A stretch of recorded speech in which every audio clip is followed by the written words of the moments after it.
नमस्कार, आप देख रहे हैं डायरेक्ट न्यूज तक। मैं हूं अरुण कुमार। अभी हम झारखंड राज्य के गढ़वा जिले के रंका अनुमंडल मुख्यालय में मौजूद हैं। आप हमारे पीछे देख रहे होंगे भीड़।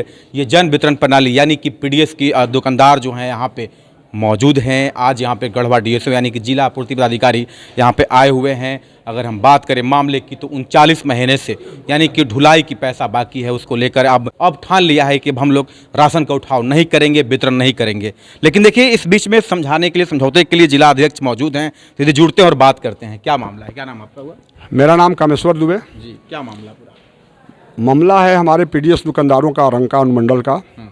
यह तो समस्या पूरे जिला का है, लेकिन रंका अनुमंडल के 4 प्रखंड हैं, 4 है ना, जहाँ की यहाँ विक्रेता जो है स्वयं आज 4 वर्षों पूर्व से ही अपने द्वारा ही खाद्यान्न का उठाव कर अपनी दुकान तक ले जाते हैं। ठीक है। जिसका हथालन परिवहन का भुगतान आज तक नहीं हुआ, जिसमें हमारे विक्रेताओं में काफ़ी आक्रोश है, अक्षुब्धता है। चूँकि पीडीएस दुकानदारों का 1 रुपया कमीशन ही वह मानदेय के रूप में हो, चाहे उनका तलब हो या जो भी हो, पारिश्रमिक हो, उससे ही अपने बाल बच्चे, अपने परिवार का भोजन करते हैं।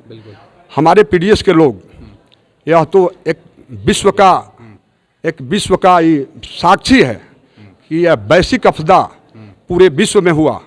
उस कोरोना काल में भी हमारे पीडीएस के दुकानदार जो है, सरकार की जो भी गाइडलाइन हुआ, जो भी निर्देश प्राप्त हुआ, अपनी जान को जोखिम में देकर अपने क्षेत्र के अंतिम व्यक्ति तक खाद्यान्न मुहैया कराने का काम किया। और इस कार्य में हमारे बहुत से विक्रेता अपनी प्राण की भी आहुति भी दे चुके। और उस परिस्थिति में भी हम सरकार के एक महत्वपूर्ण ही अंग हैं, बहुत महत्वपूर्ण अंग हैं, जिससे सरकार सुशोभित होती है, जिला प्रशासन सुशोभित होता है, प्रखंड सुशोभित होता है, पंचायत में जो भी प्रतिनिधि हो वह भी सुशोभित होते हैं। फिर भी हम सरकार की जो भी योजना हो उसकी निर्वहन करते हैं, और उस काम को करने के बाद भी हम पर उंगलियां उठती हैं कि पीडीएस के लोग जो है गलत हैं।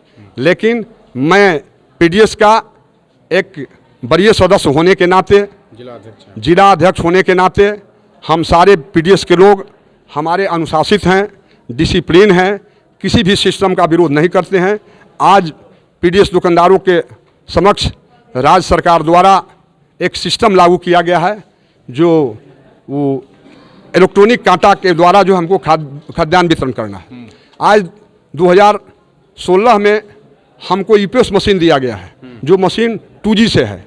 आज पूरी दुनिया जो है डिजिटल की ओर चला गया, और आज 5G आ गया। और इसके बाद भी हम 2G से ही अपना काम पब्लिक को करते हैं। उसमें कितना बड़ा संघर्ष होता है, कहीं सर्वर फेल, कहीं नेटवर्क फेल, या बहुत तरह की परेशानी है। जिस परेशानी को भी झेलते हुए हम अंतिम लाभुक तक अपना खाद्यान्न दिलाने का प्रयास करते हैं। कोई पहाड़ी क्षेत्र में जाता है, कोई नदी किनारे जाता है, अपनी दुकान से हटकर 2 किलोमीटर 3 किलोमीटर जाकर लोग फिंगर लगाकर लाभुकों को खाद्यान्न देते हैं। उस पर भी हमारे विक्रेता कहीं न कहीं दोषी पाए जाते हैं। तो मैं जिला प्रशासन, राज्य सरकार से बराबर इस मांग को किया कि डीलरों द्वारा जो भी खाद्यान्न ढुलाई किया गया है, हथालन परिवहन बाकी है, या पीएमजीवाई का कमीशन कोरोना काल का बाकी है, उसका भुगतान निश्चित रूप से समय पर नहीं होने के कारण हम लोगों में काफ़ी अक्षुब्धता है, आक्रोश है। हम आग्रह करेंगे जिला प्रशासन से। हमारे जिला आपूर्ति पदाधिकारी महोदय आए हैं। मैं यहाँ के पीडीएस के उपस्थित जो डीलर बंधु हैं, यहाँ के अनुमंडल अध्यक्ष अनुरुद्ध सिंह बाबू हैं, हम उनसे अपनी एक जिम्मेवारी होने के नाते उनसे मैं आग्रह कर रहा हूँ कि आप सब लोग जो है, हमारे जिला आपूर्ति पदाधिकारी एक प्रशासनिक पदाधिकारी हैं, उनका मार्गदर्शन मिला कि मैं एक देखिए, आप सबसे बड़ा सवाल ये उठता है कि लगातार आप लोग धरना प्रदर्शन, हड़ताल करते रहे हैं। हाँ, करते रहे। जो आपके अनुमंडल अध्यक्ष अनुरुद्ध सिंह हैं, उनकी पत्नी भी कोरोना काल में एक्सपायर कर गई। हम लोग तो अपने जान को जोखिम में डालकर, बाल बच्चे को भी अपना जोखिम में डालकर हम लोगों का बराबर। आप लोगों के धरना के बाद भी, प्रदर्शन के बाद भी सरकार क्यों नहीं सुन रही है? हम लोग सरकार के सिस्टम में हैं, अनुशासित हैं। हम लोग प्रयास करते हैं कि अनुशासन के बाहर न जाएं, और सरकार का जो गाइडलाइन है उसको हम लोग न तोड़ें। चूँकि हम सरकार का एक महत्वपूर्ण अंग हैं। हम यह कोई राजनीतिक पार्टी से नहीं है। हमारा जो भी सरकार है, हम उसके हैं, हम उसके अंग हैं। पोस मशीन तो अब जो है कि कल यानी कि आपका गुरुवार को पोस मशीन सब लोगों ने अनुमंडल पदाधिकारी रंका के समक्ष में जो है कि जिमा कर दी है ना। ठीक है, हम तो आग्रह करेंगे यहाँ के जो भी पीडीएस दुकानदार हैं कि अभी की वर्तमान परिस्थिति में हम एक उन लोगों से आग्रह किए हैं कि आप लोग आपस में बैठक करके और दो महीने का समय हमारे जिला पूर्ति पदाधिकारी महोदय ने कहे हैं कि जो भी आप लोगों की मांग है हम जो प्रक्रिया के तहत मैं अपने विभाग को लिखूंगा। समय दिया गया हाँ हाँ 2 महीने का। अच्छा। और 2 महीने तक जो भी इधर बकाया है और उसका भुगतान किया जाएगा और जो राशि नहीं है उसका मांग हम करेंगे और यथासंभव है जितना जल्दी जिला को उपलब्ध करा दिया जाएगा हम आप तक ही करेंगे। और जो भी परेशानियां होंगी हम सारे पीडीएस दुकानदार के साथ हैं। चलिए ठीक है। तो मैं इसी के लिए यहाँ के विक्रेताओं को हम आग्रह कर रहे हैं कि आज आने यहाँ उपस्थित हमारे समस्त प्रखंड आपूर्ति पदाधिकारी, अंचल पदाधिकारी, जिला आपूर्ति पदाधिकारी के समक्ष इस अंचल कार्यालय के सभा कक्ष में उपस्थित हुए हैं। तो मैं यहाँ के विक्रेताओं से यह आग्रह कर रहा हूँ कि इसकी सम्मान तो करें, सम्मान करके। अगर सम्मान करते हैं लेकिन क्या विश्वास है कि ये 2 महीने में हो ही जाएगा? अगर 4 वर्षों में विश्वास के तहत अगर काम नहीं किया गया, अगर 4 वर्षों तक अगर विश्वास रखा गया तो 2 महीना फिर भी हम लोग सोचें कि उसी होने के नाते आप 2 महीना का और आश्वासन देते हैं। आश्वासन मैं दे रहा हूं कि 2 महीना का अवधि आप सब जैसे 4 वर्ष गुजारे उसको 2 महीना आप 2 वर्ष को समान समझ के उसको कीजिए, जिसमें हमारी सम्मान और इस जिला प्रशासन की सम्मान बचे। मैं सबको यहाँ ठीक है। देखिए जिलाध्यक्ष खास बातचीत कर रहे थे, उन्होंने कहा है कि 2 महीने के अंदर समस्याएं दूर हो जाएगी, लेकिन अब देखने वाली बात होगी कि 2 महीने में दूर हो पाती है कि नहीं। लेकिन अनुमंडल अध्यक्ष देखिए पीडीएस के यहाँ पे अनिरुद्ध सिंह जी मौजूद हैं, सीधे जुड़ते और बात करते हैं। क्या कहेंगे अनिरुद्ध जी आप? कह रहे हैं मेरा नाम अनिरुद्ध सिंह पड़ेगा जी। मैं जन वितरण का अनुमंडलीय अध्यक्ष हूँ रंका अनुमंडल का।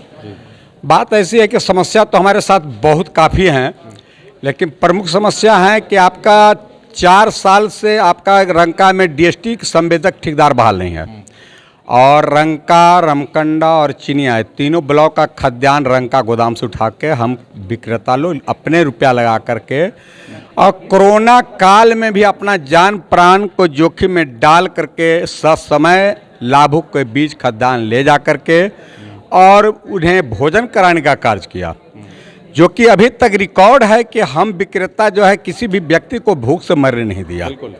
इसके बावजूद में भी अपना रुपया लगा करके, जबकि आपको दुधवल, नगाड़ी और मंगराही चेट ले जाने में 70 रुपये क्विंटल पड़ता है, जबकि सरकार की ओर से हमें 36 रुपये क्विंटल दिया जाता है। वो पैसा भी अभी तक हम लोग का 39 महीने का हथालन परिवहन हमारे रंगकंडा और चिनिया को नहीं मिला। एक योजना थी प्रधानमंत्री गरीब कल्याण योजना, उसके तहत भी था कि मुफ्त खाद्यान्न वितरण करना है। हमारे विक्रेता ने भी उसमें भी जोखिम में डाल करके ले जा करके, जबकि पदाधिकारी लोग कागज छूने से डरते थे और हम विक्रेता कार्डधारियों को, लाभुक को हाथ पकड़ के ठेपा लगा के राशन वितरण किया। वो भी मुफ्त कमीशन रुपया हमारा जो है किसी विक्रेता का, कुछ विक्रेता को जो है 8 महीना का और अधिकांश विक्रेता का 21 महीना का भी कमीशन बाकी है। बिल्कुल बिल्कुल। हमने यहाँ से लेकर 18 से लेकर 19 से लेकर के सब जगह दरखास्त देते रहे, आवेदन देते हैं। जिला पूर्ति पदाधिकारी, उपायुक्त, अपर सचिव, सचिव, निदेशक, सबके पास मैंने दिया, गुहार लगाया, आरजू विनती क्या किया कि भाई हमारा ये एक साधन है और मेरा उम्र भी, हम लोग का डीलर का लगभग सारे डीलरों का करीब करीब उम्र 60-65 हो गया है। बिल्कुल। तो हम मट्टी भी नहीं कोड़ सकते हैं, कोई कार्य नहीं कर सकते हैं, लेकिन हम जब लगाए पैसा वही तो कम से कम दे दीजिए। देखिए वही अनिरुद्ध सिंह है जो अपने पत्नी को खोए थे कोरोना काल। हाँ, इसी कार्य में मेरा पत्नी भी जो है कोरोना काल में रांची गए, कहाँ गए, मेरी पत्नी भी जान गंवा दी। मेरी पत्नी नहीं है, हम लगता है कि मेरा पीटीएस डीलर कम से कम पूरे झारखंड में 4000 से ऊपर अपना जान गंवा दिया है। इसके बावजूद भी मुझे पैसा आज तक नहीं मिला, उसके बावजूद भी मेरा पैसा नहीं मिला। मैं बहुत कोशिश की देते थे, एक बार मैंने हड़ताल भी किया। उस समय हमारे जिला पूर्ति पदाधिकारी राम नारायण बाबू थे, उनसे मैंने आरजू विनती किया। उन्होंने कहा कि अनिरुद्ध जी हमें 2 महीना का समय दीजिए, आपका हम पैसा भुगतान कर देंगे और डीएसटी बहाल कर देंगे। उसके बाद में वो भी बदली हो गए, हट गए वहाँ से जिला परिषद। फिर 2 महीना का आपको समय दे रहे हैं जिला दे। हाँ, तो फिर एक बार फिर हड़ताल किए। तो हमारे बीडीओ साहब ने बोले कि 1 महीना का हमें टाइम दीजिए, 1 महीना में सारा पैसा आपको भुगतान कर देंगे। वो भी मैंने टाइम दिया, वो भी वहाँ से सप्लाई छोड़ के हट गए, सीओ साहब आ गए। तो इस तरह हम लोग को बार बार सिर्फ आश्वासन देते रहें और आश्वासन पर हम जिंदा रहें, ये तो संभव नहीं है। तो हम लोग को जब तक बकाया रुपया जो है 39 महीना का हथारन परिवहन और PMY का प्रधानमंत्री का 21.5 महीना और 8 महीना का भुगतान नहीं होता है, हम लोग खदान उठाव नहीं करेंगे। आज इस समझौते के लिए हमारे जिला प्रतिपदाधिकारी आए हुए हैं, हम लोग के साथ वार्तालाप हुई है। उन्होंने भी कह रहे हैं कि 2 महीना का हमको समय दीजिए। कैसे हम विश्वास करें कि 2 महीना का समय में हमको हो जाएगा? अगर हमें वो लिखित दे देते हैं कि हाँ 2 महीना के लिए आपको हम लिखित देते हैं, तो हम हाँ, तो इस तरह की बात है। तो अब है कि हम लोग अपना ठीक है, हम लोग तीनों ब्लॉक का जुट करके बैठक कर लेंगे। बैठक के बाद जो निर्णय होगा उसका ठीक है जी। ठीक है, तो देखिए अनिरुद्ध सिंह जी बात कर रहे थे, जो कि अनुमंडल अध्यक्ष हैं पीडीएस ये संघ का। साफ तौर पर उन्होंने कह दिया है कि हम लोग को लिखित में जब तक नहीं मिलता है आश्वासन, तब तक हम लोग मौखिक में नहीं मानेंगे, क्योंकि बराबर हम लोगों को ठगने का काम किया गया है। 39 महीना का हथालन परिवहन बाकी है। नियमों का जो पूर्व के वर्षों का 18-19 का और कुछ के बाद के महीनों का, कुछ 21 महीनों का जैसे बताया गया भुगतान लंबित है, तो इसका बिल हम लोगों ने मांगा है कि जो संबंधित एमओ है उनका कितना बकाया राशि है वर्षवार हमें दे दें, ताकि हम इस संबंध में विभाग को संसूचित कर सकें कि इतना बकाया राशि और उसके डिमांड जो कि पूर्व के वर्ष हैं तो उसमें डिमांड हम कर सकें, ताकि इनका समय पे हम लोग भुगतान कर पाएँ। कितने दिन में भुगतान होने की बात है? भुगतान जैसे हमें उम्मीद है कि अगले माह तक इनका भुगतान, चूँकि ये प्रक्रिया होती है, आवंटन से संबंधित मामला होता है, ये सरकार को निर्णय से संबंधित मामला होता है, तो इसलिए इसमें समय लगता है। तो इसलिए हमें उम्मीद है कि और विश्वास है कि हम लोग अगले माह तक इनका भुगतान कर पाएंगे। अब देखने वाली बात होगी कि आखिर जिला के पदाधिकारी को भी अब रंका अनुमंडल मुख्यालय आना पड़ रहा है, तो अब कितना इस पर पहल होता है और बकाया राशि मिल पाती है। इसी के साथ देखते रहिए डायरेक्ट न्यूज़ तक। गढ़वा से मैं अरुण कुमार। इसी तरह का न्यूज़ देखने के लिए आप डायरेक्ट न्यूज़ तक को सब्सक्राइब करें, लाइक करें, शेयर करें, ताकि आपको हर खबर का नोटिफिकेशन आपको मिलता रहे, ताकि आप हर खबरों से तरोताजा रहें। सब्सक्राइब कीजिए हमारे चैनल को और बेल आइकॉन को दबाइए हमारी लेटेस्ट वीडियो सबसे पहले देखने के लिए।